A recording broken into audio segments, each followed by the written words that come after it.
అందరికీ నమస్తే అండి. Welcome to Gruhalakshmi cooking and blogs. ఈరోజు అయితే చింతపండు పచ్చడి చేస్తున్నానండి. ఇది చాలా పాతకాలం వంట. దీనికి ఏమేం కావాలో ఎలా చేసుకోవాలో చూసేద్దాం రండి. ముందుగా ఒక పాన్ పెట్టేసుకుని 2 గరిటెల ఆయిల్ వేసుకోవాలి. అందులోనే ఒక 20 ఎండుమిర్చి వేసేసుకోవాలి.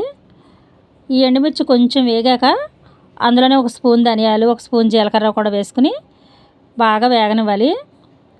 ఈ ఎండుమిర్చి అయితే బాగా క్రిస్పీగా అయ్యేలాగా వేయించుకోవాలండి. నేనైతే మా నాన్నమ్మ చేసిన టేస్ట్ రావాలని ఆవిడ ఎలా చేసేదో అలాగే చేస్తున్నానండి. ఇంకా వేరే ఏ ఇంగ్రీడియంట్స్ వాడట్లేదు. ఆవిడ ఏమేమి వాడేదో అయ్యే వాడుతున్నాను. అప్పట్లో అన్నీ సింపుల్గా చేసేసుకునేవాళ్ళు కదండి. అలాగే టేస్ట్ కూడా చాలా బాగుండేది.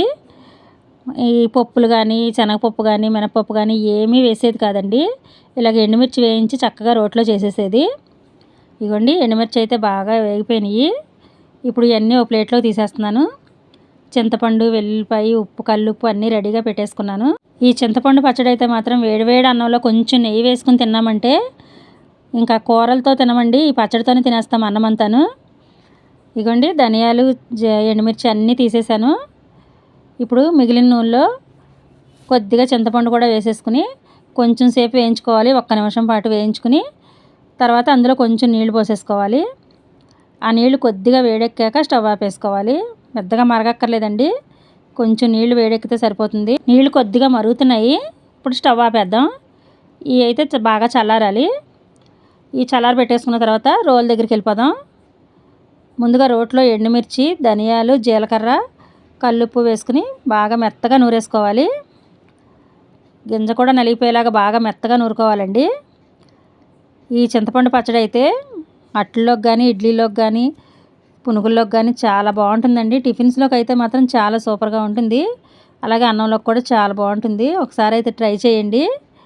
చూడండి, చింతపండు కూడా వేసేస్తున్నాను. నీళ్ళు లేకుండా ముందర చింతపండు వేసి నూరేసుకుని కొద్దిగా నీళ్ళు పోసుకుంటా నూరుకోవాలండి, లేకపోతే కంట్లో పడిపోద్ది పచ్చడి చేసేటప్పుడు. కొంచెం నీళ్ళు పోసుకుంటా మెత్తగా నూరేసుకోవాలి. చూడండి, చక్కగా నలిగిపోతుంది. కలర్ కూడా ఎంత బాగా వచ్చిందో.